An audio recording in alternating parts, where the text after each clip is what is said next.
En termes de programme, du coup, on est ensemble jusqu'à 16 heures. On a 6 points à voir ensemble. Un premier point un peu général, c'est pourquoi s'intéresser à l'élevage de porc mâle non castré en bio et quels sont les principaux facteurs de risque. Le deuxième point, quels sont les enjeux technico-économiques pour la filière bio et quelles sont les perspectives. Le troisième point, c'est tout ce qui est évaluation sensorielle de produits de charcuterie à base de porc malodorant. On aura ensuite une phase où on pourra répondre à vos questions. Ensuite, un deuxième bloc, quelles sont les caractéristiques des carcasses des porcs mâles non castrés. Ensuite, quels sont les leviers pour favoriser le bien-être des porcs, la qualité des carcasses et des viandes issues de porcs mâles non castrés. Donc là, ce sera un volet plus expérimental. On va vous présenter les résultats d'expérimentation qu'on a pu faire dans le cadre des deux projets Farinelli et Pilot. Et ensuite, on aura une phase encore pour répondre à vos questions. Et ensuite, quels sont les leviers pour favoriser le bien-être des porcs, la qualité des carcasses et des viandes issues de porcs mâles non castrés.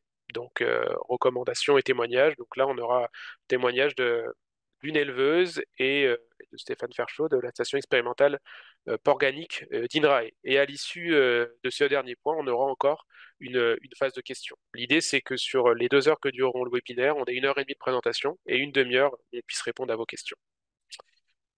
Voilà pour la présentation du programme. Ensuite, ce que je peux vous dire, c'est que ce webinaire-là, il est rendu possible via deux projets pluriannuels. Le premier projet, c'est le projet Farinelli, qui est coporté par l'ITAB, par Forêt Bio et par la FNAB, qui a débuté en janvier 2020, et son objectif, c'était d'explorer les alternatives à la castration telle qu'elle était pratiquée en 2020, donc dans les élevages de porcs bio, avec à la fois un angle prise en charge de la douleur et un angle beaucoup plus construction d'une filière de porc mâle non castré.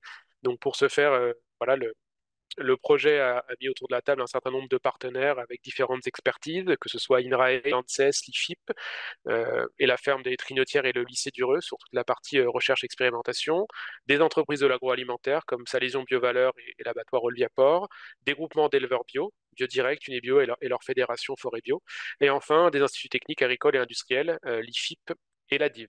Et donc ce projet est financé sur les fonds CASDAR, donc du ministère de l'Agriculture et de l'Alimentation.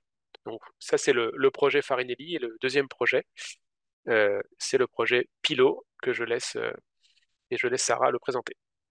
Donc le projet européen Pilot, qui est financé par un fonds Horizon H2020, c'est un projet qui traite des porcs et des volailles et qui a pour objectif de co-construire, grâce à une approche multi-acteurs, des innovations pour améliorer le bien-être des porcs et des volailles dans les systèmes de production biologique et plein air.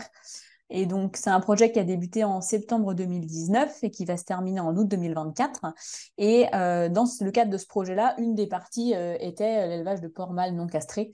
Donc, c'est pour ça qu'il nous a semblé intéressant de vous proposer un webinaire qui regroupait les principaux résultats des deux projets sur ce sujet.